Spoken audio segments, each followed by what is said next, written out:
ازيكم يا حلوين، عاملين ايه؟ يا رب تكونوا كلكم بخير. النهارده هنعمل طاجن باميه معانا باللحمه طبعا، بس مش لحمه مفرومه، لحمه عاديه. النهارده معانا طاجن اللي هو بيتقدم في المطاعم، اللي هي حبه صغيرين كده حطاهم، لانه طاجن بيتقدم لفرد واحد.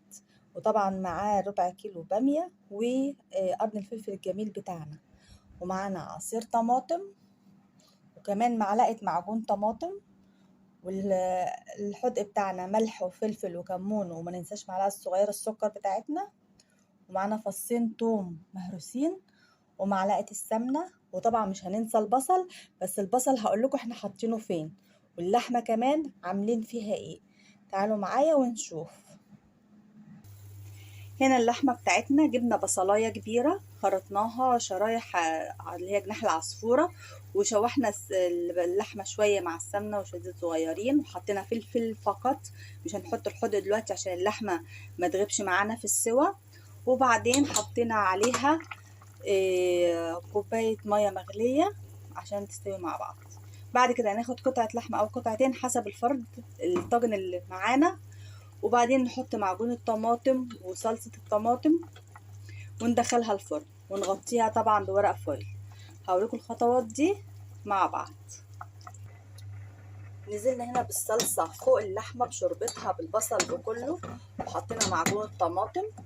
هناخد قطعة لحمة كده ونغرف في الطاجن بتاعنا، نغطيه بالصلصة خالص عشان بس قبل ده كله نحط الخلق بتاعنا.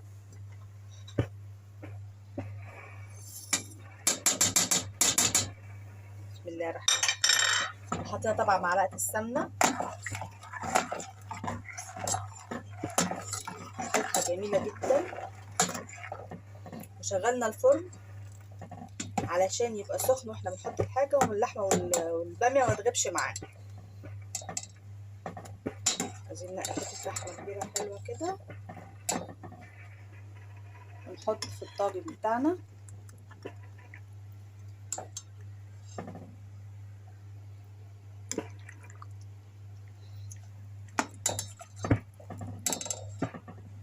شوربة اللحمة برضو بتخلي طعم الأكل حاجة تانية،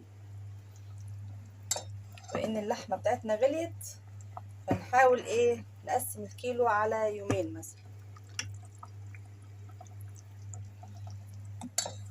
ميزة الحاجة لو بتتحط في الفرن إنه بيخليها يعني بتتشمع، يعني بتشرب صلصتها، ما بتبقاش يعني إيه، بيديها طعم تاني. برضو حاجة في الفرن بيبقى ليها طعم تاني. عايزين نغطيها بقى، وما ننساش فص الثوم بتاعنا طبعا. ولما نطلعها نعصر عليها فص ليمون قبل واحنا بنقدم الاكل. يعني في ناس بتحط الليمون وهي بتطبخ، بس انا بصراحه بحب احطه بعد واحنا بنغرف، يعني ساعه الاكل نحط الليمون. تمام. بعد كده غطيناها بورق الفويل وهندخلها الفرن لمده 20 دقيقه، ونبص عليها كده نشوفها استوت، يعني مش تتهري مننا، تستوي حلو، وبعدين تاكلوها بالالف هنا وشفا. دلوقتي الباميه بتاعتنا بقت جاهزه، سيبناها في الفرن يعني زياده عن نص ساعه كويس. هنشيلها دلوقتي، بقت جاهزه معانا اهي، ريحتها بقت جميله جدا، والف هنا وشفا.